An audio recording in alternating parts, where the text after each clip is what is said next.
Hello everyone, welcome to educational world.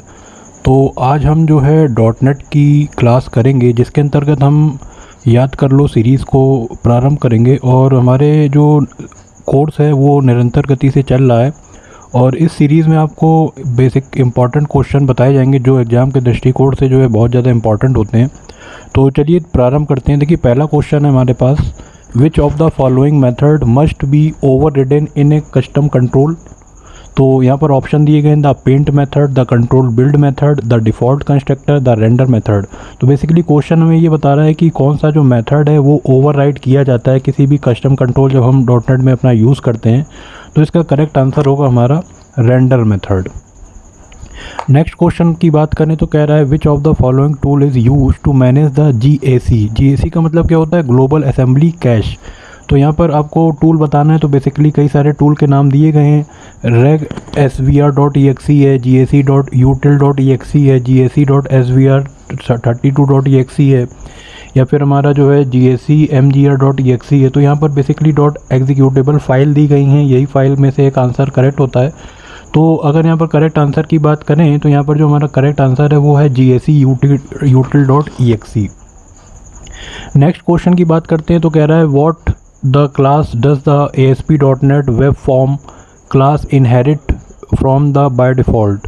तो inheritance का concept मैंने आप लोगों को पढ़ाया था। तो यहाँ पर जो बेसिकली करेक्ट आंसर है हमारा वो होगा system.web.ui.page। ये जो हमारा एक पूरा कह सकते हैं क्लास है, डायरेक्ट हम इसको इनहेरिट कराने के लिए यूज़ कराते हैं अपने सिस्टम के कीवर्ड के थ्रू। नेक्स्ट क्वेश्चन है, we can manage state in the ASP.NET application using. तो कई सारी स्टेट होती है, सेशन होती है, एप्लीकेशन होती है, आपकी रीस्टेट होती है। तो बेसिकली यहाँ पर आपको बताना है कि कौन सी स्टेट है जो इसमें यूज़ की जाती हैं। तो यहाँ पर करेक्ट आंसर होगा ऑल ऑफ द अबव। इसका मतलब है session objects, application object, view state, ये सारे ही आपके जो है एक स्टेट जो हमारा साइकिल पूरी बनती है उसमें आते हैं। नेक्स्ट क्वेश्चन आप लोग स्क्रीन पर देख पा रहे हैं, विच of the following method must be overridden in a custom control. तो यहाँ पर ओवर रिडन का मेथड कौन सा होता है? तो करेक्ट आंसर होगा हमारा द रेंडर मेथड। रेंडरिंग होती है उसके लिए ये मेथड यूज़ किया जाता है। नेक्स्ट क्वेश्चन है, caching type supported by ASP.NET। तो कैशिंग कैसे सपोर्ट करी जाती है? तो बेसिकली यहाँ पर करेक्ट आंसर होगा आउटपुट कैशिंग और डेटा कैशिंग होती है। दोनों ही जो है ASP.NET में यानी कि एक्टिव सर्वर पेजेस द्वारा सपोर्ट करी जाती है। नेक्स्ट बात करते हैं, विच of the following method must be overridden in a custom control.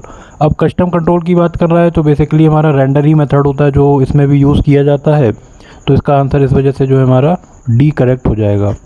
Next कह रहा है, what is the use to validate complex string pattern like email address. तो हमें कई सारे वैलिडेशन मतलब एक तरीके के लॉक लगाते हैं, जैसे ईमेल एड्रेस है। अगर आप लोगों ने ईमेल एड्रेस कहीं पर लिखना है, कोई कॉलम आपके पास फॉर्म में आया है, तो आप उसमें ईमेल एड्रेस की जगह वेबसाइट लिखोगे तो वो बोलेगा इनवैलिड। तो इसका मतलब क्या है कि वहाँ पर वैलिडेटर लगाते हैं। तो इसका ये कैसे लगाते हैं, इसके लिए ऑप्शन दिए हैं, extended expression, basic expression, regular expression, irregular expression, या फिर आपका जो यहाँ पर करेक्ट आंसर है वो होगा हमारा रेगुलर एक्सप्रेशन जो है वैलिडेटर के लिए यूज़ किए जाते हैं। नेक्स्ट बात करते हैं फाइल एक्सटेंशन ऑफ ASP.NET। तो आप सभी को पता होगा .ASP होता है इसका। जो हमारा जो ASP.NET की हम कोई भी प्रोग्रामिंग करते हैं तो उसके लास्ट में हम एक्सटेंशन लगाते हैं .ASP। नेक्स्ट क्वेश्चन की बात करें तो कह रहा है, default session state can be stored in ASP.NET। कौन सा जो डिफ़ॉल्ट सेशन स्टेट है हमारा ASP.NET में यूज़ होता है? ऑप्शन दिए गए हैं, ए है हमारा स्टेट सर्वर, बी है सेशन ऑब्जेक्ट, और सी है हमारा इन प्रोसेस, या फिर डी है आपका ऑल ऑफ द अबव। तो करेक्ट आंसर होगा इसका इन प्रोसेस स्टेट, क्योंकि बाय डिफ़ॉल्ट जो आपके ASP के वेब पेजेस पर स्टोर रहती है वो हमारी इन प्रोसेस की स्टेट को स्टोर करता है। तो एक पूरा ये सेशन था आपका जो आप लोगों ने देखा कि किस तरीके से इसको कंप्लीट किया गया है। तो आज के ये सेशन को हम यहीं पर समाप्त करते हैं। मिलेंगे आपसे अगले शो पर, तब तक बने रहिएगा एजुकेशनल वर्ल्ड के साथ। बहुत बहुत शुक्रिया आपका, धन्यवाद।